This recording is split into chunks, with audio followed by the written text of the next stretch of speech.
Ladies and gentlemen, I present to you the incredible Professor Trevor Munro.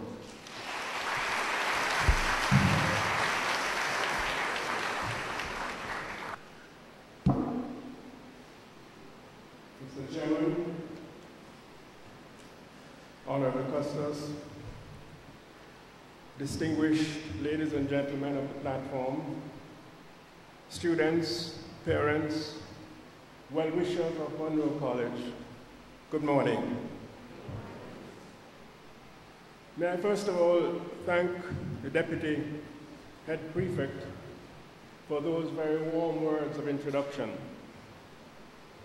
Even more so, I would want to thank the Principal and the Chairman of the Board for the kind invitation to share in this annual prize giving and award ceremony with you.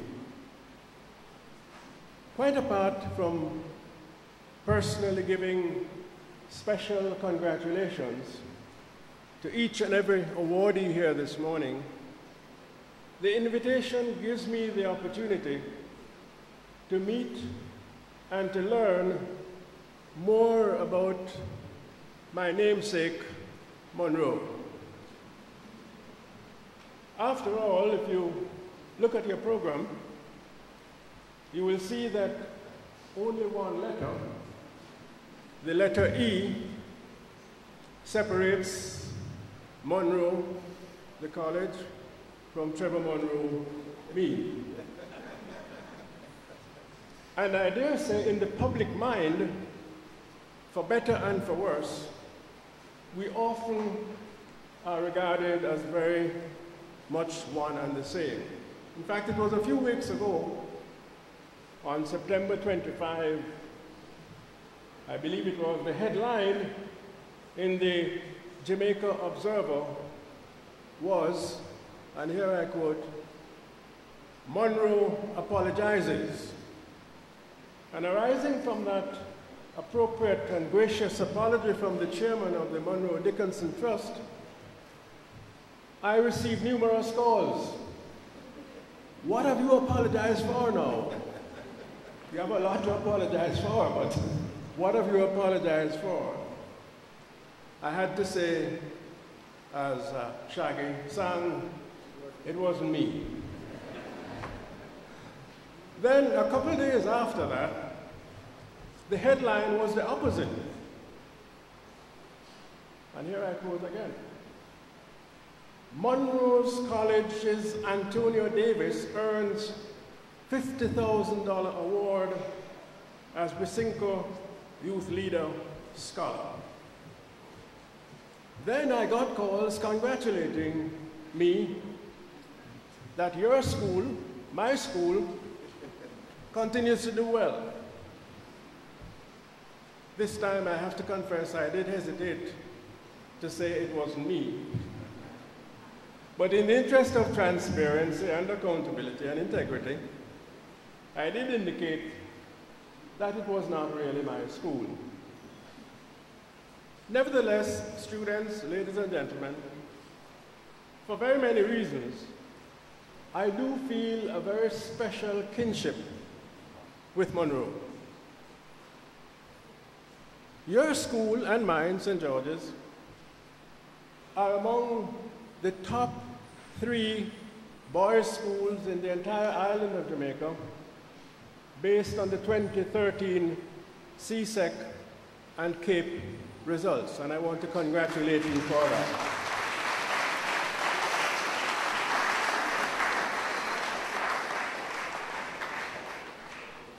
Less happily, perhaps, as a George's boy, I feel a special kinship with you. You haven't won champs since 1948. We have outdone you. We haven't won champs since 1925. So I feel a kinship. But in champs 2014, both Munro and St. George's were in the top 10. So we have to say, Calabar, watch out. Munro and St. George's are coming for you. more seriously, I feel a special kinship having interacted with so many of your distinguished and outstanding graduates. With Alfred Sangster, with whom I worked to establish Citizens Action for free and fair elections. With Billy McConnell, with whom I worked at Real Nebula, he as board chairman and me as representative of the workers. With Burchell Whiteman, who was leader of government business in the Senate when I was a senator.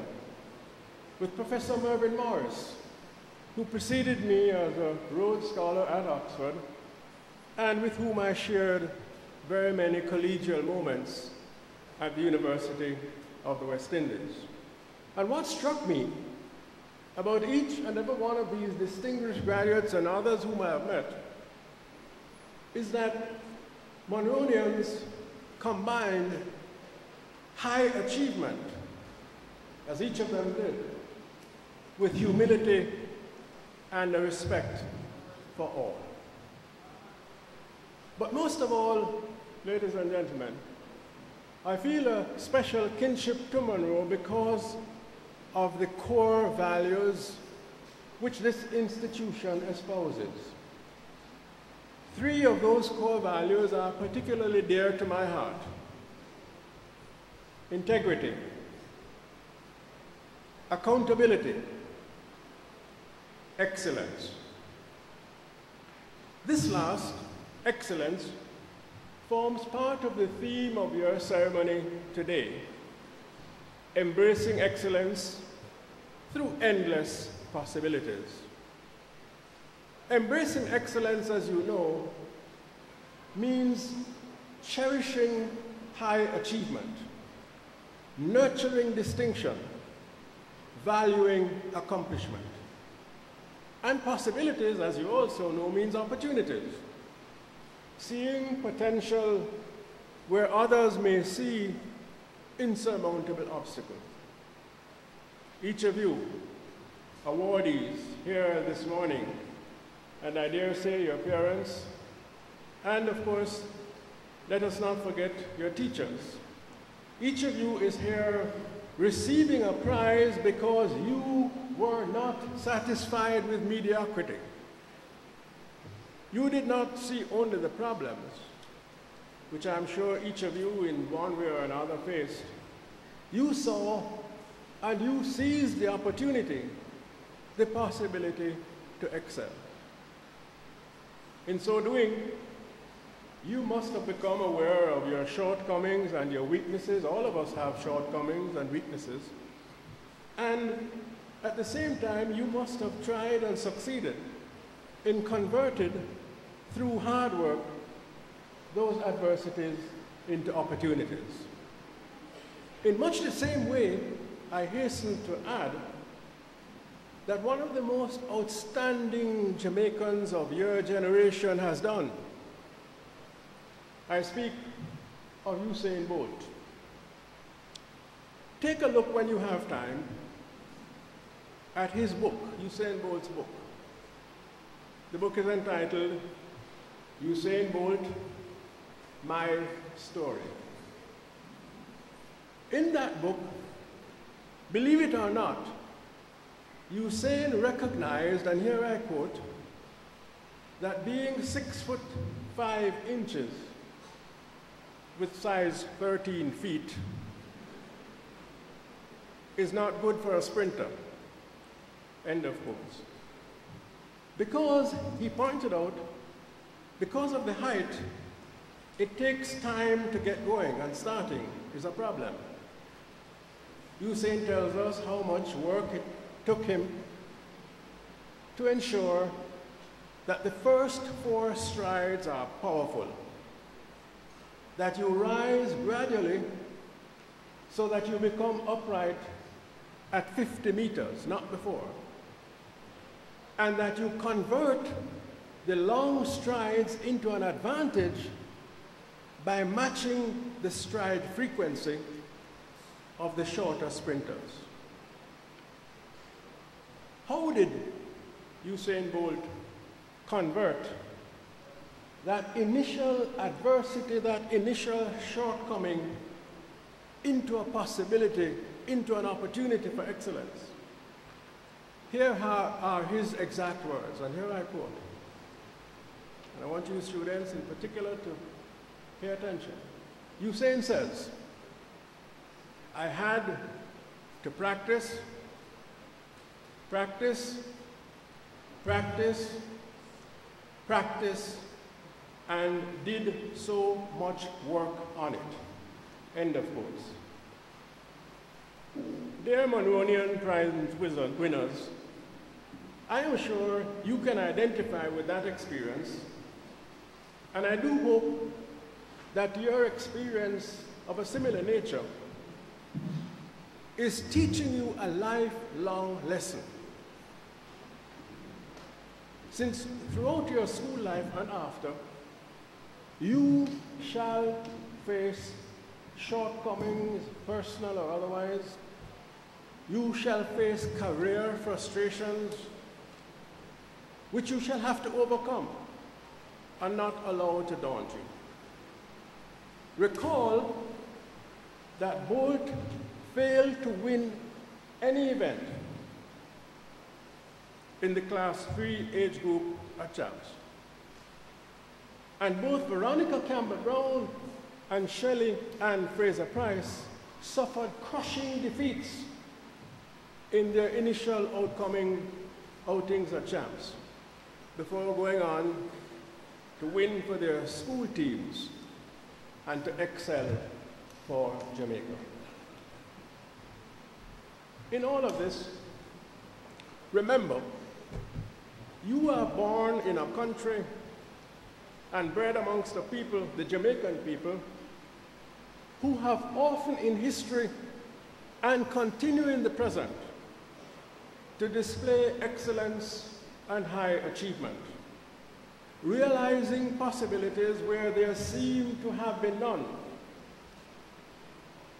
Your benefactor, for example, founding father, Robert Hugh Munro, in bequeathing 300 acres of land in St. Elizabeth to ultimately set up this institution, must have had a vision of great possibilities for the people, of great possibilities for this parish and beyond. And remember, in the 1750s, at the height of slavery and slave rebellions, he saw great possibilities, which he envisioned and which you are fulfilling by your achievements and by those generations that have gone and those generations that are to come. Never forget, our people are people who embrace high achievement, often challenging what appears impossible. We, Jamaican people, we abolished slavery 30 years before the United States was able to. We were the first predominantly black country in the entire world to achieve the milestone of adult suffrage, where each adult has an opportunity to influence the course of events and the decisions in their country. Next week, the 20th of November, is the 70th anniversary of that historic achievement.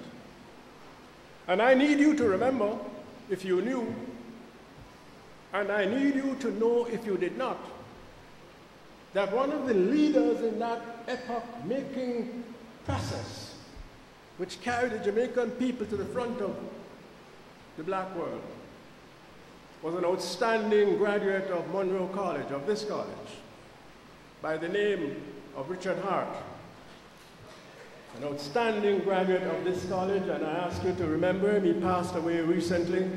Acknowledge him in your school. Richard Hart, at the age of 21, leaving Munro, embraced, sacrificed, and excelled in that effort to give Jamaicans a say in their own affairs, when many others at the time regarded that as a pipe dream. And then it is not only in the past that we achieve in the present, today. In keeping with our capacity for excellence, we Jamaicans are top ranking in the international community on a number of indicators. Freedom of speech.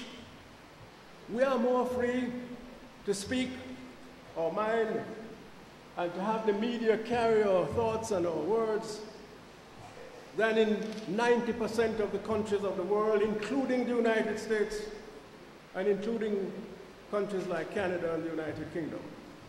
Top ranking when it comes to freedom of speech and freedom of the media. We're top ranking when it comes to the independence of our judiciary. We're top ranking on a most recent indicator, the government budget balance. I note from your program that Minister Phillips is due to receive an award. Perhaps someone will do so on his behalf.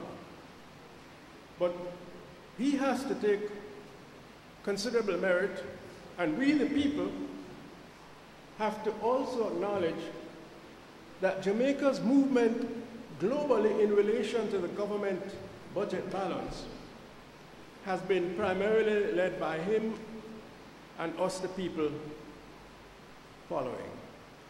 Just contemplate this. In 2013, we ranked number 96 out of 144 countries, low down, when it comes to government budget balance. In 2014-2015, the latest Global Competitiveness Index shows Jamaica jumped from 96 to number 21 out of 144 countries on this indicator. We are feeling the pressure, but clearly we have a capacity reflected in those numbers. And we are also innovators, by the way, the first of scores of countries in the former British Empire to entrench the office of the leader of the opposition in our constitution, none other before us, thereby acknowledging that difference of opinion are a permanent feature of democratic governance. And just in the last 2 days, two of our distinguished citizens being elevated to positions in the United Nations, Ambassador Rattray, and in the International Court of Justice, Justice Robinson as well. So please remember, boys, please remember, parents, this record of achievement and continuing excellence. You and I and our people must be justly proud. But for that very same reason, you and I and our people must regard it as unacceptable when we, or our leadership, fails to live up to that standard. When we or our leadership fall into mediocrity, or when we fail to uphold core values, such as your core values, integrity, accountability, and transparency. And so, I say to you this morning, it is unacceptable that this people of excellence, Jamaicans, students, and people of all ages, rank way down on key performance indicators in that Global Competitiveness Index. We rank way down, not acceptable. We rank way down on lack of transparency of government policy making. We rank 109 out of 144 countries, not acceptable. We rank way down, 94 out of 144 countries, on favoritism in the decisions of government officials. Not acceptable. We rank way down, 125 out of 144 countries, on wastefulness of government expenditure. Not acceptable.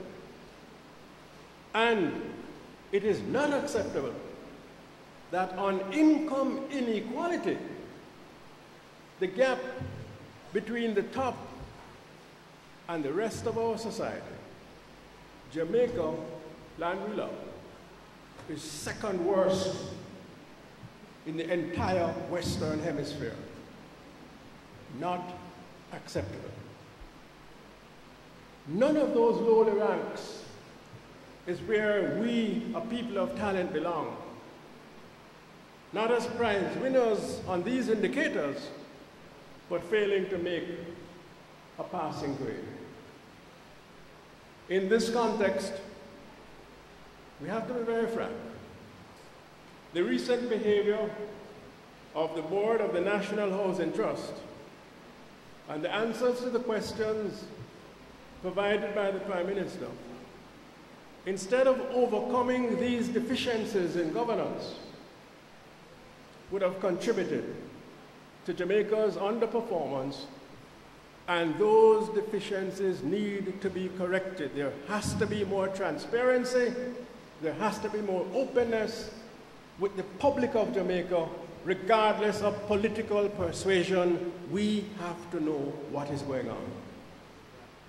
Leadership on all levels, in politics, in the private sector, in civil society, amongst you educators and students, must speak out against this and any conduct which detracts from Jamaica embracing excellence and retards us from fulfilling our endless possibilities. You prize winners and awardees, your parents, teachers, the entire Munro College community are especially challenged to take up this responsibility, as I remind you again that your core values include integrity, accountability, and excellence. May I conclude with a few observations? I noticed that Munro, commendably, has over 35 clubs and societies to facilitate the co-curricular engagement of the students and the teachers as mentors. Why not form an integrity club to add to those opportunities, to advance that core value in your school community? National Integrity Action would be quite willing to work with you to bring such on stream and to be among the first schools in Jamaica to establish an integrity club. Each of you has done very well so far, and we give you every encouragement to continue to excel. However, in so doing, as we say in Jamaica, don't make it fly into your head. Be your brother's keeper. Extend a helping hand to those who may not be doing so well, but who need encouragement. Don't tease them or scorn them. I go further. Don't scorn those who may even drop out of school. We hail, we big up academic and co-curricular performance and regard it as a necessary foundation. But there are occasions when excellence flourishes in other arenas without your level of academic prowess. May I remind you that Steve Jobs, without whom you and I would not have Apple computers, did not graduate from college. May I remind you that Bill Gates, without whom Microsoft would not be what it is today, did not graduate from college. And of course, in our own case, one of the greatest artists of the 20th century, Bob Marley, did not excel academically. And closer to home, one who walked these very halls, Protégé, who is shaping up to be one of the great artists in the first half of the 21st century in renewing conscious music, also did not do so well as you have done. So don't scorn those who are not winning prizes here today, even as we acknowledge and celebrate your achievement. Equally, as you learn to abide by the rules of your school, prepare yourself to observe the laws of your country to ensure that these laws are more equitably applied and that punishment for breaking the law is not only reserved for the disadvantaged and the vulnerable, while those at the top get away scot-free. Continue to exercise your rights as students and parents, but live up to your responsibilities as well. In so doing, I am confident that Munro College shall continue to fulfill its mission statement, and here I quote, to develop young men of sterling character who display excellence in academic, social, emotional, physical, spiritual, moral, and co-curricular activities that will enable them to graduate with the requisite knowledge, skills, and attitudes to succeed in the global economy. Thank you once again for allowing me to share this important occasion with you. Extend the warmest congratulations to the prize winners and awardees, and wish my namesake, Munro, all the very best for the future. Thank you.